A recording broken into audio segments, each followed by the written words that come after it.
Chosen one, listen carefully. They lied about you. Not exaggerated, not misunderstood. Lied.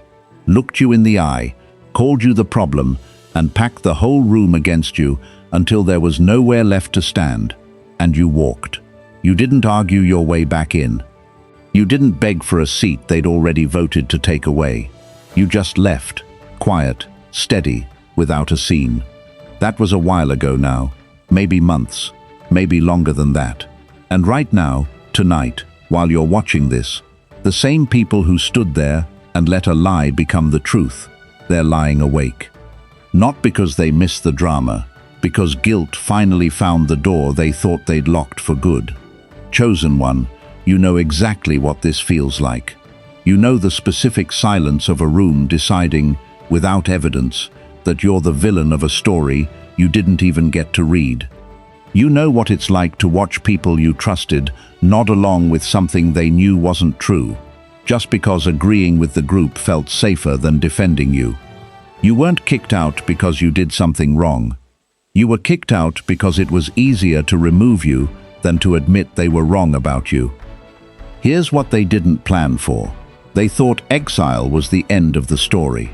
They thought once you were gone, the lie would just harden into fact and nobody would ever look at it too closely again.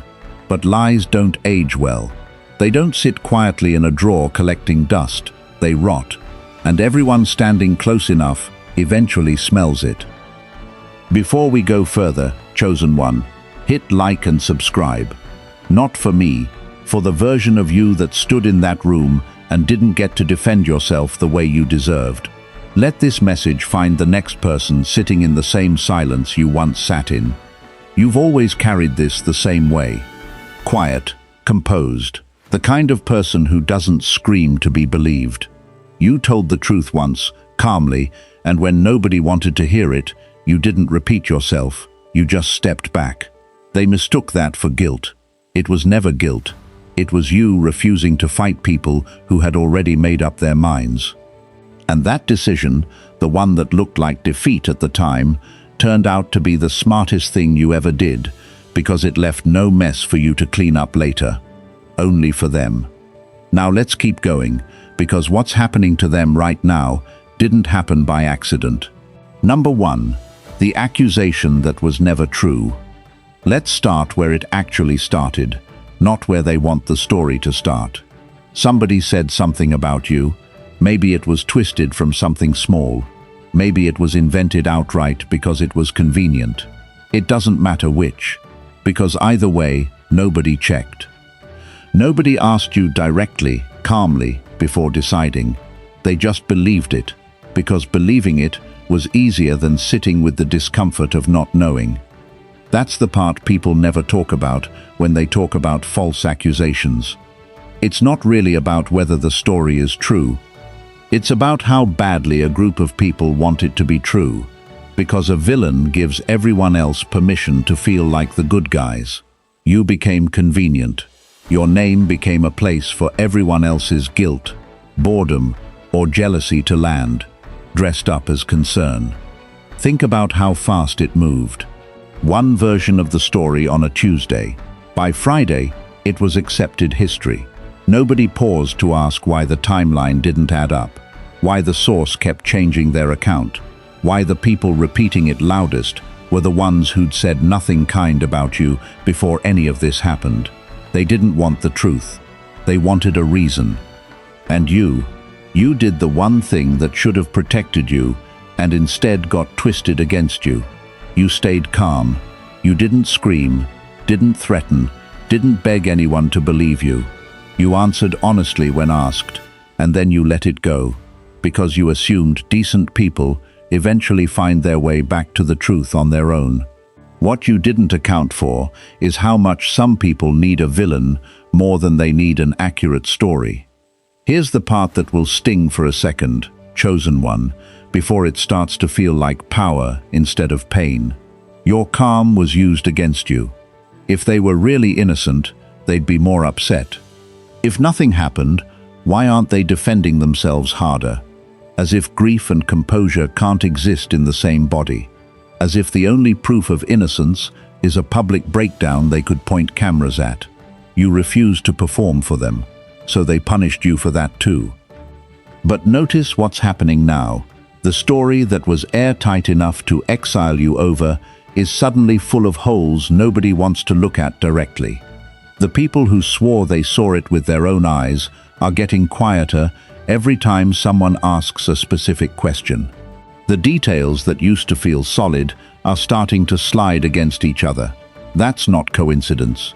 That's what happens to a lie once it's been repeated so many times that even the people telling it forget which version is the real one. You were never actually on trial for what they said you did. You were on trial for not performing guilt the way they wanted.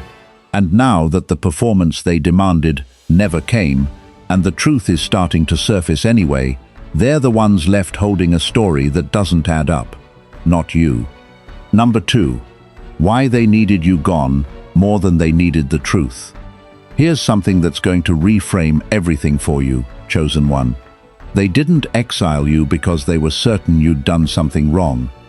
They exiled you because your presence made the truth inconvenient, and it was simpler to remove the reminder than to face what removing you actually meant.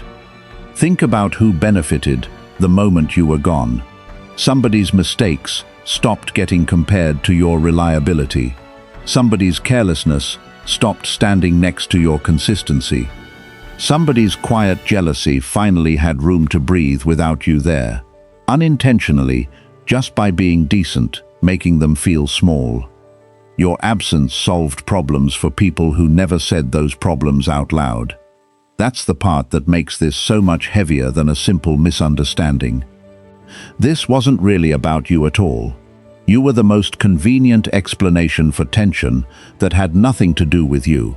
Somebody needed a reason to justify a decision they'd already made emotionally. Somebody needed the group's attention pointed anywhere except at their own behavior. And there you were, trusting, honest, easy to blame because you wouldn't fight dirty to defend yourself. Picture a group standing in a room with one uncomfortable question hanging in the air, and someone finally points at you and says, "It's them," just to make the question go away. Everyone exhales. The tension breaks. Nobody has to look inward anymore. That relief they felt the day you left, that wasn't justice landing. That was avoidance disguised as resolution. And for a while, it worked. The story held. The room felt lighter without you in it. The same way a house feels lighter for a week after you throw out something you'll actually miss later. But convenience has a shelf life. The problems that vanished with you didn't actually get solved. They just lost their scapegoat. And problems without a scapegoat have nowhere to go except right back to the people who created them. That's exactly what's happening now. The tension that disappeared when you left is starting to resurface, except this time, there's no you standing there to blame it on. The mistakes are showing up under their own names. The carelessness has nobody else's shadow to hide behind, and the people who thought removing you would fix something are realizing, slowly, painfully, that you were never the actual problem. You were just the easiest name to write on it. Number 3, the silence you kept while they built their case. You could have fought. You could have gone door to door defending yourself, dragging out every text message, every timestamp, every witness who might back you up. Some people would have done exactly that. You didn't. You let the silence sit. And chosen one, that silence is doing more work right now than any argument ever could have. Here's why silence unsettles people who are lying, or people who let a lie stand because it benefited them. Noise gives them something to react to. A denial gives them a script. They can call it defensive, dramatic, suspicious. But silence gives them nothing to work with, no line to twist, no reaction to point to as proof. Just an absence where they expected chaos, and that absence starts asking questions they can't answer for you. While you were quiet, they were busy, building the story taller, adding details that sounded convincing. repeating it in rooms you weren't invited into anymore. They thought your silence meant the story had won. What they didn't realize is that every version they added, every embellishment stacked on top of the original claim, made the whole structure less stable, not more. A true story doesn't need new details every time somebody tells it. Only a lie needs maintenance. Imagine building a house on a foundation you already know is cracked. And instead of fixing the crack, you just keep adding floors. That's what they did. Floor after floor of justification. Floor after floor of, well, actually I heard, until the whole structure got too heavy for the foundation to hold. You didn't have to push it over. You just had to stop propping it up with your presence and let gravity do what gravity does. Meanwhile, the people who knew you best, the ones who weren't in the room when the accusation first landed, started noticing the gap between the story and the person they actually knew. They remembered how you handled things. They remembered your patterns. And patterns don't lie the way stories can. Every time the version they heard didn't match the version they'd lived, a small crack opened somewhere else in the story's foundation. You didn't build a defense. You didn't need to. You let the truth exist quietly on its own timeline. And truth, given enough time and enough weight stacked against it, always finds the seam where the lie stops holding, even when it takes its time. Thanks for watching. We'll see you in the next one. Take care and goodbye. Number 4. The week after you left, when the room felt lighter. Let's talk about that first week, because it matters, chosen one. That first week after you were gone, it probably felt like a celebration to them. Fewer awkward silences. Fewer moments where your quiet honesty made someone's small dishonesty look bigger by comparison. For about 7 days, the room genuinely felt easier to breathe in. That's the part they'll never admit out loud, but you already know it happened. There was relief. There was a kind of giddy energy in getting away with something, in successfully rewriting a story and having everyone agree to believe the new version. It probably felt, for a little while, like they'd won something. But here's what a room, without its most honest person, actually looks like after the celebration wears off. The gossip that used to be about you needed a new target, and it found one, fast. Because groups built on blame don't stop needing someone to blame just because the last person left. The standards that you quietly modeled just by being consistent, those slipped, because nobody else was holding that bar without realizing it. Imagine a plant that's been leaning toward a window for years, without anyone noticing, and then the window gets covered, and slowly, without any dramatic moment, everything in that room starts growing a little crooked. That's what happens to a group after they remove the person who was quietly keeping things upright, even if nobody gave you credit for it while you were there. The energy they thought would stay light started curdling within weeks. New arguments started, ones that didn't exist before, because the tension that used to get pointed at you had to land somewhere, and it landed on each other. The trust they thought they'd protected by exiling you started fraying anyway, because trust built on a lie doesn't hold weight, no matter how convincing the lie was in the beginning. And somewhere in there, quietly, the first person started wondering if they'd gotten it wrong. Number 5. The cracks that formed without you, they're to blame. Here's the part that's genuinely satisfying to watch unfold, chosen one, even from a distance.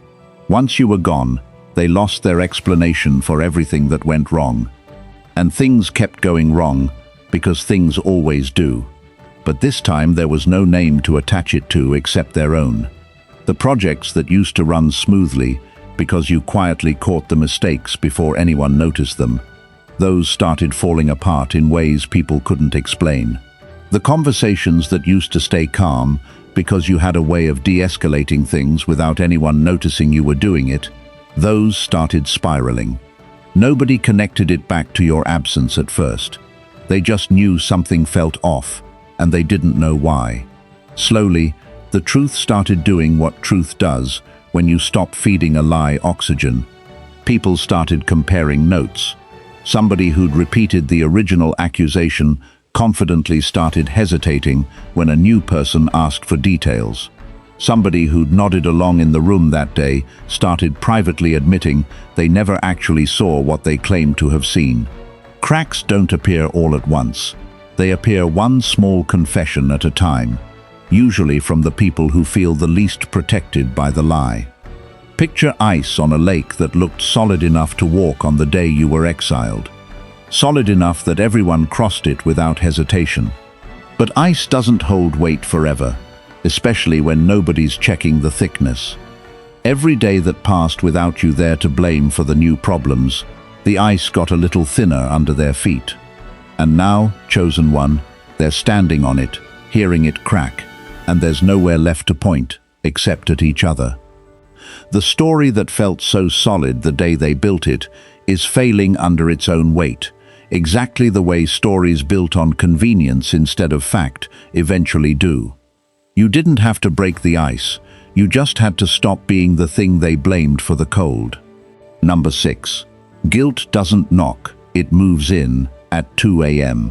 Let's get into what's actually happening to them right now, tonight, while you're watching this. Guilt doesn't announce itself politely during the day when there are distractions to hide behind. It waits. It shows up at 2 a.m. when the room is quiet and there's nothing left to perform for, and it doesn't leave when they ask it to. You know this feeling from the other side, chosen one. You probably had nights early on where you replayed everything, wondering what you could have said differently, even though you'd done nothing wrong. That's what innocence does. It makes you question yourself anyway, out of habit, out of decency. But guilt is different. Guilt doesn't ask, "What could I have done differently?" Guilt whispers, "I know exactly what I did, and I can't undo it." Somewhere out there right now, someone who repeated the story the loudest is lying in bed, replaying the exact moment they chose convenience over checking the facts. Someone who stayed silent while it happened is staring at the ceiling, remembering the version of the story they knew wasn't quite right, and wondering what it says about them that they let it happen anyway. That kind of guilt doesn't fade with time, it compounds. It gets heavier every single night they don't do anything about it. Imagine carrying a stone in your pocket every day, small enough to ignore during daylight. But the second the noise of the day stops, it gets heavier until it's the only thing you can feel.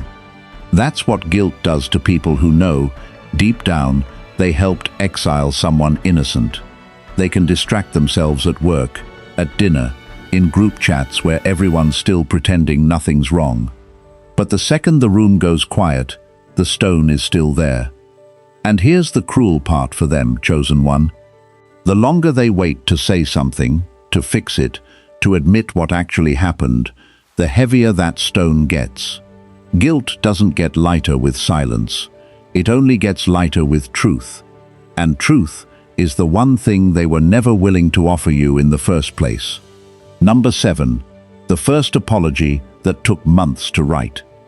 Somewhere in your notifications, or maybe not yet, but soon, there's going to be a message that took someone far longer to write than it should have.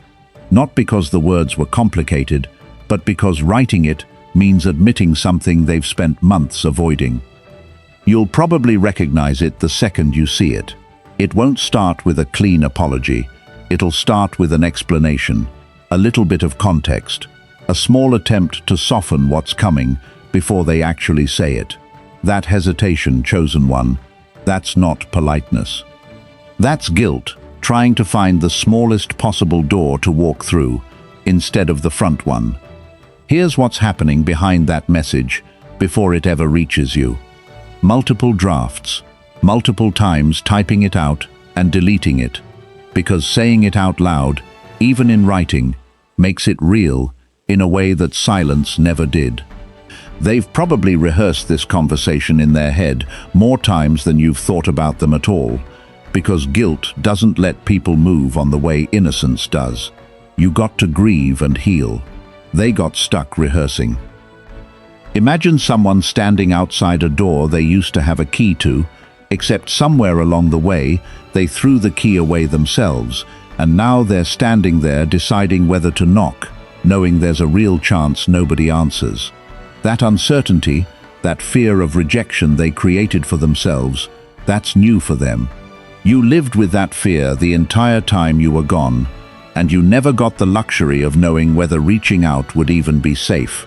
When that message finally comes, notice what it actually says. Does it name what happened, specifically, honestly?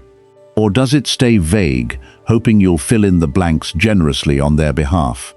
Real accountability has details. It says what was said, who said it, why it was wrong. Anything softer than that is just guilt looking for relief, not truth looking for repair. You don't owe anyone a fast response to that message. You don't owe anyone forgiveness on their timeline just because their guilt finally got loud enough to force their hand. Let them sit with the not knowing for a while. They had months to reach out sooner. A few more days of uncertainty won't undo what they did, but it might finally teach them what waiting actually feels like. Number 8. Why the silent ones are the most afraid now. Let's talk about the people who never said a single loud word against you, chosen one, because they're often more afraid right now than the ones who started the whole thing. The loud accuser at least has a clear role in the story. The silent ones have something harder to sit with, the knowledge that their silence was its own kind of participation. You remember them, the ones who looked uncomfortable when the accusation was flying around the room, but didn't say anything. The ones who texted you privately after everything blew up, saying, "I don't think you did it," but never said that in the room where it actually mattered. They wanted the appearance of loyalty without the cost of it. And now that the truth is surfacing, that math isn't working out for them anymore. Here's why silence is such a specific kind of guilt to carry. The loud accuser can eventually tell themselves they were misled, that they genuinely believed the story. But the silent ones knew, or at least suspected, and chose comfort over standing next to you when it would have actually meant something. That's a harder thing to explain away to yourself at 2 a.m. "I didn't know" is a lie they can't quite make themselves believe. Picture a group of people watching someone get thrown out of a boat, and half of them are the ones doing the throwing, but the other half are just standing there, watching, not moving, telling themselves that not participating is the same as not being responsible. It isn't. And deep down, every one of them knows it isn't. Now that the story is unraveling, the silent ones are realizing their silence didn't protect them the way they thought it would. It just delayed the moment they'd have to answer for it. Because now people are asking, "You knew and said nothing?" And that question doesn't have a comfortable answer. You don't have to make it easy for them, chosen one. Their fear right now isn't punishment. It's just the natural cost of a choice they made freely, back when speaking up would have actually mattered. Number 9. They tried to replace you, and it didn't fill the space. Here's something that probably stings a little to think about, but it's worth sitting with because of where it leads. At some point after you left, somebody tried to fill the space you used to take up. A new person got pulled closer. A new dynamic got built, quickly, almost like they were trying to prove to themselves that nothing had actually been lost. It didn't work the way they hoped, chosen one. It couldn't, because what you brought to that group wasn't a role that could be swapped out, like a seat at a table. It was trust that had been built over years, patterns of honesty that don't transfer to someone new just because everyone agrees to pretend they do. You can replace a chair, you cannot replace history.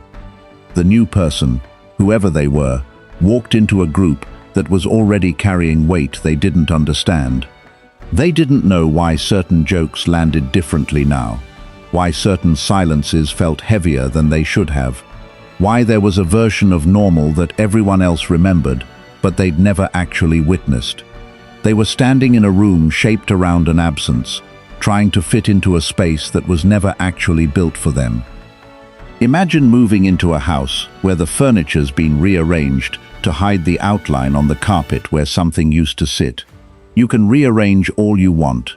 The outline is still there under the new arrangement, and everyone who lived there before still sees it, even if nobody mentions it out loud. That's what's been happening. The group tried to move on, tried to prove the space you left could be filled by someone else, and instead they just kept bumping into the outline. Every comparison, even the unspoken ones, kept landing in your favor, because trust that took years to earn doesn't get rebuilt with someone new in a matter of months, no matter how hard everyone pretends otherwise. They didn't just lose you, they lost the version of themselves that existed with you in the room. And no replacement, however well-intentioned, was ever going to give that back to them. Number 10. The truth resurfacing on its own timeline.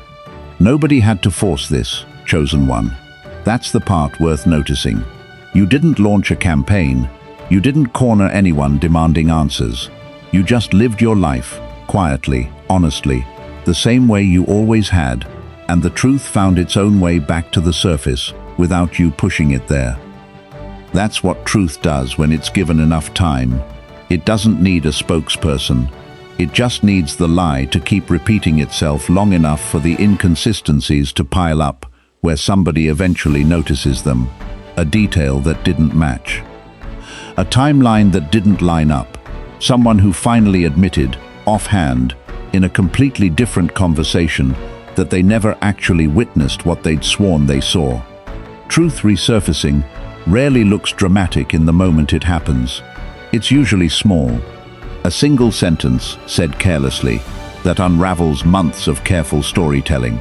Someone mentions something in passing that contradicts the official version, not even realizing what they've just done, and suddenly the room goes quiet in a completely different way than it did the day you were exiled.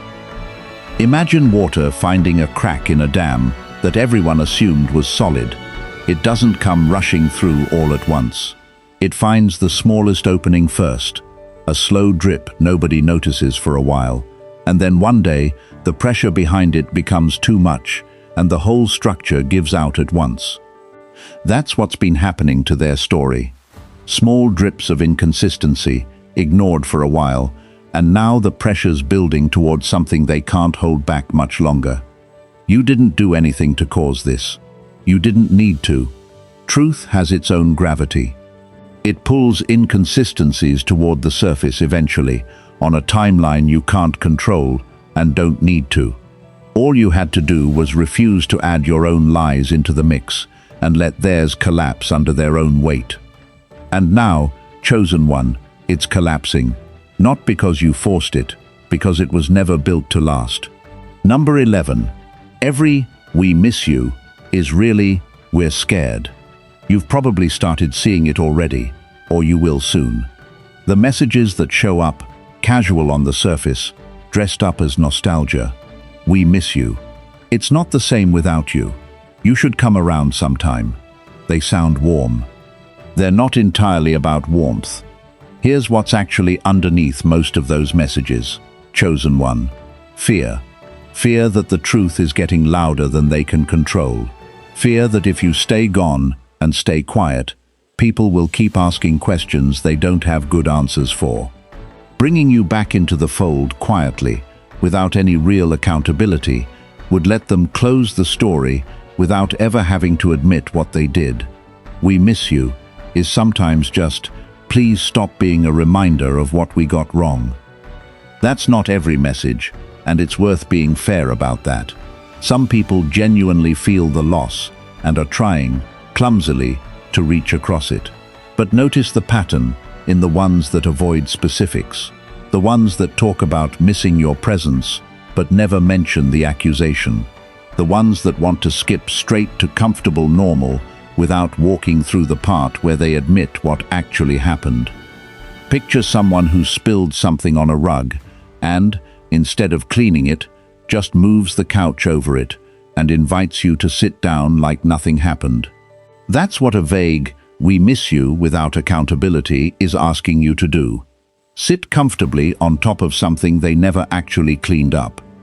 You get to notice the difference between someone who says, "I was wrong, here's what I did, I understand if you don't forgive me," and someone who says, "Come back, things have been weird without you," and expects that to be enough.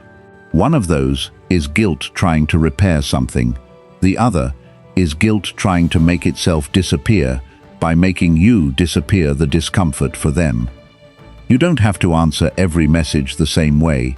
You don't have to answer any of them right away at all. The ones that matter will still mean something a week from now. The ones that were only ever about their own comfort will reveal themselves by how quickly they stop trying once they realize comfort isn't what you're offering back. Number 12. The invitation back isn't for you, it's for them. Let's be honest about something, chosen one, because you already feel it, even if nobody's said it directly. When they talk about wanting you back, they're not usually asking because they finally understand what they took from you. They're asking because your absence has become a mirror they can't stop looking into, and having you back would let them stop looking. Think about what your return would actually do for them, practically. It would let them tell themselves the story is over. It would let them stop feeling the tension every time your name comes up. It would let the ones who stayed silent finally exhale, because your forgiveness, even a quiet, casual version of it, would feel like permission to forget their part in what happened. That's a very different thing than an invitation built on genuine repair. One is about making themselves feel resolved. The other is about actually making things right for you. You get to tell the difference, because your gut already knows it the moment you read their messages. Imagine someone asking you to help them clean up a mess they made, not because they want to fix it properly, but because your presence in the room would make the mess look smaller to everyone watching. That's not an invitation, that's a prop request. And you are not required to hand yourself over to be the thing that makes their guilt easier to carry. You get to ask yourself honestly, before you answer anyone, is this person asking me back because they've genuinely reckoned with what they did, named it clearly, and understand if I say no? Or are they asking because my return is the fastest route to their own peace, regardless of whether it's actually fair to offer me peace in return? You are allowed to want your name cleared without wanting your old seat back. Those are two completely different things, and you don't have to give them both just because they're only asking for one. Number 13. What guilt does to people who built a life on a lie. Here's the long-term version of what's happening to them right now, chosen one, and it's worth understanding clearly because it explains why none of this settles quickly for the people who wronged you. Guilt doesn't just cost someone a bad night's sleep. It reshapes how they move through everything, quietly, in the background, for as long as they let it stay unresolved. People who build a version of their life around a lie start flinching at things that shouldn't bother them. A joke about honesty lands differently now. A conversation about trust makes them go quiet a beat too long. They start noticing when people look at them a certain way and wondering if it's about them, if word has gotten out, if the version of the story they built is finally cracking in front of an audience. That kind of low-grade dread doesn't go away because time passes. It goes away because the truth finally gets said out loud, and most of them aren't ready to do that yet.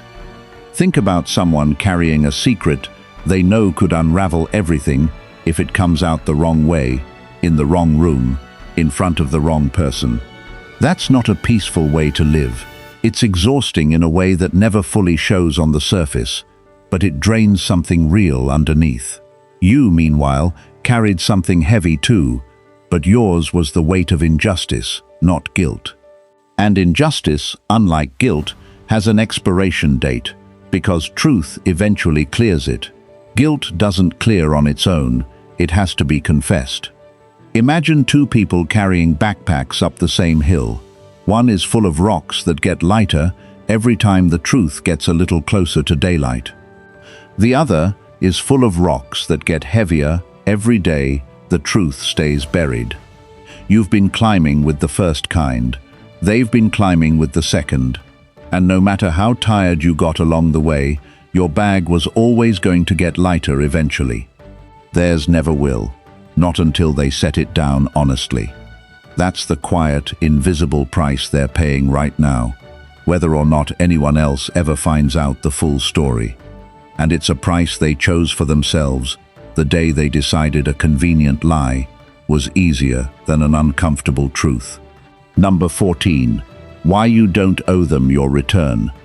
This is the part that matters most, chosen one, so let it land fully.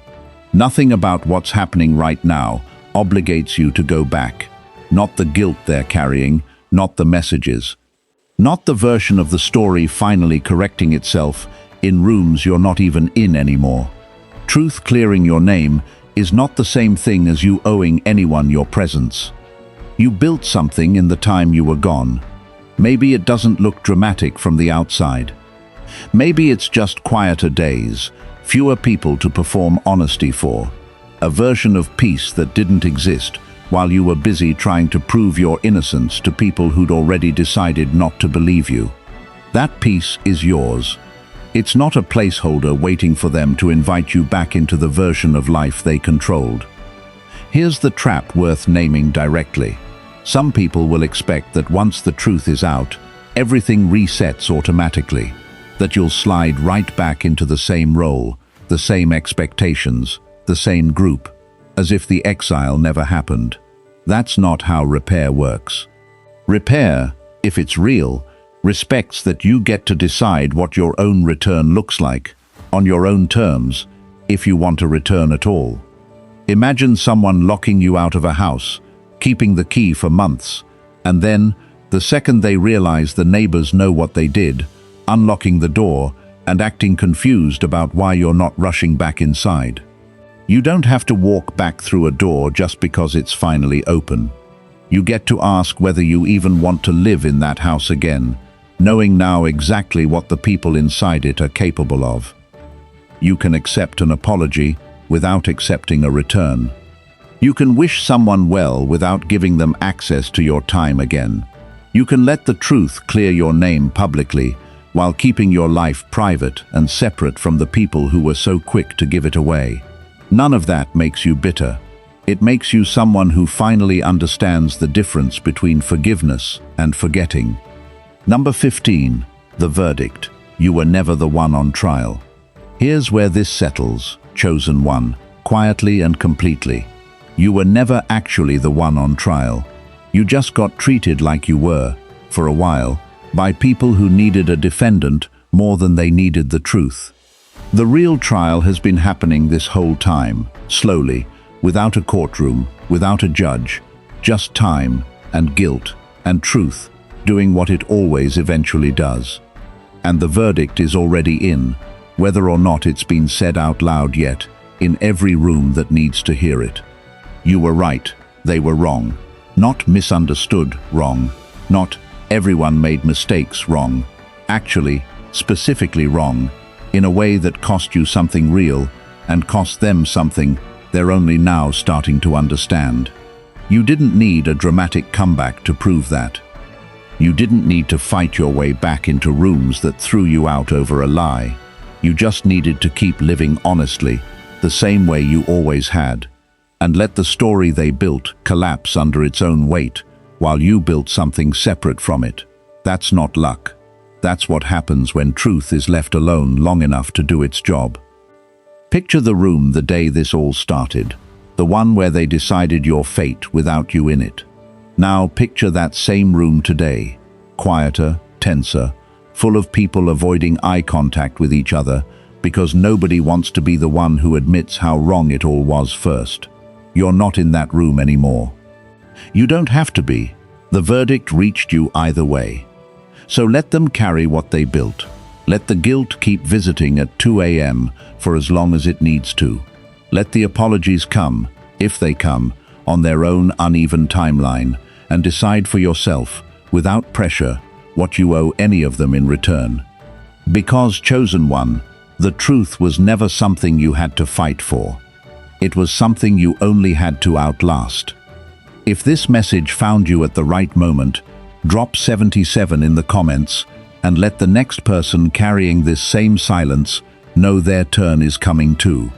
And if this channel means something to you, hit like, subscribe, and share it with someone who needs to hear that the truth always finds its way back, even when it takes its time. Thanks for watching. We'll see you in the next one. Take care and goodbye.